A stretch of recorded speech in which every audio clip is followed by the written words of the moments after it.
사람들에게 가장 편안함을 주고 안락함과 기쁨을 주는 것은 가정입니다. 용기와 새 힘을 공급받는 곳이 가정입니다. 그러나 반대로 슬픔을 주는 것도 가정입니다. 가정이 원만하면 가정에서 기쁨과 용기를 얻을 수 있는데, 그렇지 못하면 차라리 가정이 슬픔과 낙심과 불화의 장소가 되기도 합니다. 사도행전 10장에 한 모범적인 가정이 나오는데 바로 고넬료의 가정입니다. 고넬료는 유대인이 아닙니다. 그는 유대인을 지배했던 로마인이었고 로마 군인 장교였습니다. 백부장이라 하면 밑으로 부하가 100명쯤 되는 장교인데, 고넬료는 바로 로마의 백부장인 제법 고급 장교였습니다. 지금 계급으로 치면은 대위나 소령쯤 되는 중견 장교입니다. 그런데 이 이방인 고넬료의 가정이 가장인 고넬료는 물론이고 그 온 집이 살아계신 하나님을 경외하며 백성을 구제하고 하나님께 항상 기도하였습니다. 우리 오늘은 이 고넬료의 가정을 한번 추적해 보십시다. 첫째로, 고넬료의 가정은 하나님을 공경하는 가정이었습니다. 고넬료는 로마의 군대 장교로서 처음으로 기독교로 개종한 이방인 1호로 교회 사적으로 아주 의미가 깊습니다. 그는 남 부를 것 없고 출세가 보장된 로마에 총망받는 장교였는데, 그가 이스라엘로 파견되어 유대교를 알게 되었고 하나님을 알게 된 것입니다. 구체적으로 어떤 경로를 통해서 그가 하나님을 섬기게 되었는지는 알 수 없지만, 그가 로마의 영광보다 하나님 나라 얻는 것을 삶의 목적으로 바꾼 것은 확실합니다. 사도행전 10장 2절에 보면은 그가 경건하여 온 집으로 더불어 하나님을 경외했다고 했습니다. 다른 나라 사람 같으면 몰라도 로마인인 고넬료가 하나님을 경외하고 섬기는 일은 대단한 용기와 결단이 없으면 불가능합니다. 당시 로마는 황제만을 유일한 주님이라는 법을 세워놓고 있었기에 로마의 고급 장교인 그가 더더욱 로마 황제만을 섬겨야 될 의무를 지닌 사람이었습니다. 그런 그가 혼자도 아니고 온 집으로 더불어 공공연히 유대교로 개종해서 하나님을 유일한 창조주와 통치자로 섬긴다는 것은 완전한 자살행위입니다. 그가 경건하여 온 집으로 더불어 하나님을 경외하며, 경외란 곧 예배입니다. 하나님을 찬양하고 하나님을 높이고 하나님을 공경하는 것이 곧바로 하나님을 경외하는 것입니다. 경건이 바로 이것입니다. 경건이란 도덕이나 윤리가 아닙니다. 경건이란 하나님 앞에 합당한 마음가짐과 태도입니다. 하나님 앞에서 어떻게 사느냐 하는 것입니다. 하나님을 하나님으로 높이고 두려워하며 공경하는 마음으로 예배드리는 생활이 곧바로 경건 생활의 중심입니다. 고넬료와 그 가정은 로마 제국의 고급 장교로서 로마 황제의 만을 주로 섬기며 충성해야 행복이 보장되는 가정입니다. 만일 황제 외에 다른 존재를 절대자로 섬긴다면 그의 장래는 끝났습니다. 그럼에도 그 가정은 하나님을 알고 하나님을 주님으로 공경하고 높이는 생활을 택했던 것입니다. 이 자세야말로 경건 생활의 첩경이 되는 신앙 자세입니다. 세상과 우주에서 오직 하나님만이 유일하신 창조주여 절대자임을 고백하고 그분을 섬기는 자세로 사는 것이 경건 생활의 기본입니다.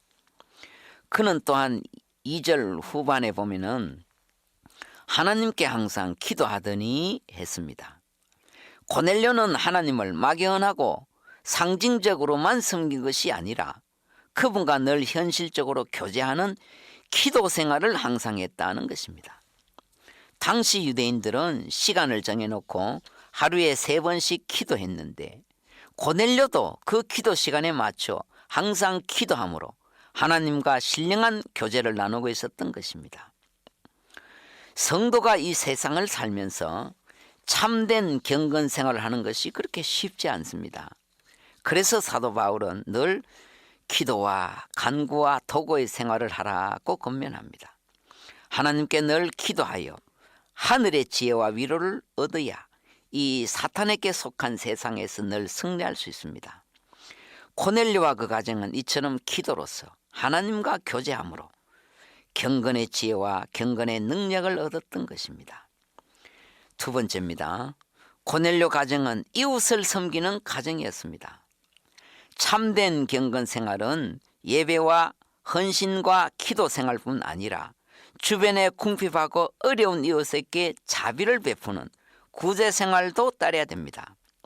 2절 중반에 그가 백성을 많이 구제했다 했습니다. 당시 유대인들은 압제자 로마인들을 철천지 원수로 여겼습니다. 얼마나 착취당했습니까? 그런데 온 유대인들이 칭찬할 정도로 구제를 많이 했습니다. 22절에도 보면은 백부장 고넬료는 의인이요 하나님을 경외하는 자라 유대 온 족속이 칭찬하더니, 이렇게 하나님께서 인정해 주시는 참된 경건은 하나님뿐만 아니라 이웃을 섬기는 생활입니다. 하나님께 대한 예배의 자세는 곧 그가 지으신 이웃에 대한 사랑으로 구체화되어야 하는 것입니다. 성도는 불신자들과 담을 쌓고 차가운 마음을 가지면 안 됩니다. 저들 가운데서도 영생을 주시기로 작정된 자들이 얼마나 많은지 모릅니다. 우리는 저들에게 늘 마음문을 열고 호시탐탐 복음 전할 기회를 잡아야 됩니다. 언제 하나님께서 우리를 통해서 저들을 부르실지 아무도 모릅니다. 또 나중된 자가 먼저 된다 했습니다. 저들 가운데 큰 일꾼이 숨어 있습니다. 또 고넬료와 그 가정은 이웃 사람에게만 사랑을 베푼 것이 아니라 자신의 가족과 그 가족에게 속한 사람들까지도 사랑하는 생활을 했습니다. 이것을 주의 깊게 봐야 됩니다.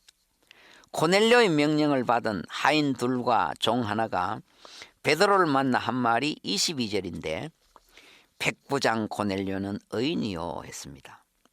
고넬료가 로마에서 데리고 온 종들과 유대인 중에서 삭슬 주고 고용한 하인들 모두가 고넬료는 진정한 의인이라고 인정하고 고백하고 있는 것입니다. 그래요. 자신에 대한 가장 정확한 평가는 가족들에게서 나옵니다. 남편이 아내를 평가하고 아내가 남편을 평가하는 것이 가장 정확하고 자녀가 부모를 평가하는 것이 가장 정확합니다. 이 시대 훌륭한 신앙의 지도자나 사회 지도자들 중에서 자기 가정이나 가족이나 자녀들에게 인정받는 자들이 그렇게 많지 않습니다. 교회나 사회에서는 인정받는데 가족들한테는 위선자로 비판받는 예가 허다합니다. 그러나 오늘 고넬료는 가장 가까운 가족과 그에 속한 종들에게까지 의인으로 평가받았다는 것입니다. 이것은 평소에 꾸준한 사랑으로 이웃을 대했다는 증거입니다. 많은 사람이 모이는 장소, 많은 사람들이 알려지는 그때만 사랑을 나타낸 것이 아니라 자신의 선행이 알려지지 않고 나타내지도 않을 대상자들에게까지 하나님의 사랑을 실천한 것입니다. 이들에게까지 자비와 친절과 겸손으로 대하는 것이 곧 참된 경건생활이요 참된 신앙생활입니다.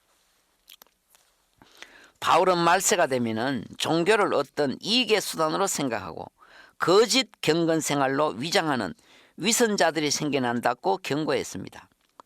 성도는 늘 가까운 이웃과 가족들에게까지 인정받을 수 있는 그런 참된 경건을 가져야 됩니다. 세 번째 고넬료 가정은 예수 그리스도를 경건의 능력으로 삼는 가정이었습니다. 그런데 이 고넬료 가정에 문제가 하나 있습니다. 뭔지는 모르지만은 뭐가 하나가 빠져 있습니다. 그래서 그처럼 경건한 가정에 하나님은 천사를 보내사 이 문제를 해결합니다. 그것은 사도 베드로를 청해서 그의 말씀을 들으라는 것입니다. 그래서 종을 보내어서 베드로를 초청합니다. 베드로가 초청받고 고넬료 집에 왔습니다. 콩자루에서 콩 나오고 팥자루에서 팥 나오는데 그럼 베드로는 무슨 자루겠습니까? 예수 자루지. 바리새인들이나 서기관 같은 종교 지도자들이 베드로에게 말했습니다. 도무지 예수 하지 마라. 왜 자꾸 예수만 부리고 돌아다니느냐. 그때 이 겁 많던 베드로가 무슨 말 했습니까? 우리는 보고 들은 것을 증거하지 않을 수 없다. 천하인간에 예수 외에 구원받을 만한 다른 이름을 우리에게 주신 적이 없다 했습니다. 이렇게 변화된 베드로가 고넬료 집에 와서 무슨 얘기했겠습니까? 다 있어도 예수 이야기에 빠지면 그건 다 빠지는 것입니다. 그렇게 경건했던 고넬료 가정에 이게 하나 빠져 있었던 것입니다. 그래서 천사가 나타나서 베드로를 통해서 채워주신 것입니다. 그때 고넬료는 베드로를 통해서 참 경건의 표준이여 주인 되시는 예수 그리스도와 그 복음 진리를 받아들입니다. 율법의 완성되시고 경건의 근거와 초점 되시는 예수 그리스도를 구주로 영접합니다. 그래요, 로마 백부장 고넬료, 그는 대단한 순종의 사람입니다. 그때 지배계급인 로마 백부장 고넬료의 지위와 식민지 유대인 어부 베드로와의 신분 차이는 그야말로 하늘과 땅 차이입니다. 그런데도 그날 베드로가 고넬료의 집에 나타나자 로마 백부장 고넬료는 엎드려 땅에 절하며 베드로를 맞이합니다. 완전히 하나님 모시듯 합니다. 사실 고넬료는 베드로가 누군지 모릅니다. 오늘 처음 봅니다. 자기들이 종처럼 부려먹을 수 있는 사람입니다. 그러나 고넬료는 천사가 불러라 하는 그 사람임을 알고 베드로가 하나님이 쓰시는 사람임을 알고 베드로를 천사같이 하나님같이 대한 것이 정말 고넬료의 겸손이요 순종입니다. 아무리 훌륭하고 고상한 경건 생활을 하는 자라 할지라도 그리스도의 십자가 복음 진리 앞에 무릎 꿇지 않으하면은 그의 경건은 무가치하고 헛된 것입니다. 십자가 구속의 진리에 순종하지 못하는 사람이 어떻게 경건의 도를 이룰 수가 있겠습니까? 예수 그리스도와 그 십자가 복음의 진리는 경건의 비밀입니다. 이 세상 모든 종교가 찾고자 애쓰던 구원의 비밀이요 경건의 요체입니다. 그러므로 예수 그리스도를 알지 못하고서는 진정한 신앙인이 될 수 없습니다. 내가 곧 길이요 진리요 생명이니 나로 말미암지 않고는 아버지께로 올 수가 없느니라. 성도의 경건은 그리스도 안에서만 가능합니다. 그리스도를 영접한 참 성도만이 하나님과 마음을 같이 하고 이웃을 진정으로 섬기며 영생의 길로 갈 수 있습니다. 그리스도 없는 경건, 그것은 참 능력이 결여된 껍데기입니다. 고넬료와 그 가정은 오직 구약의 율법의 가르침을 따라 경건 생활은 했으나 그 율법의 완성이요 목표인 그리스도와 십자가 복음 진리는 몰랐던 것입니다. 고넬료는 자기가 다 아는 줄 알고 있었을 것입니다. 그러나 겸손하게 천사의 말에 순종하여 식민지 사람 베드로를 초청했을 때 하나님은 놀라운 방법으로 채워주셨습니다. 물줄기를 따라가면 샘을 만나듯이 평소 충실히 경건 생활을 하는 고넬료는 경건의 주인 되시는 그리스도를 이렇게 만날 수 있었던 것입니다. 사랑하는 극동방송 가족 여러분, 우리 오늘은 성경이 우리에게 소개해주는 한 경건한 가정을 살펴보았습니다. 인생에서 가정이 얼마나 소중한지 모르면 안 됩니다.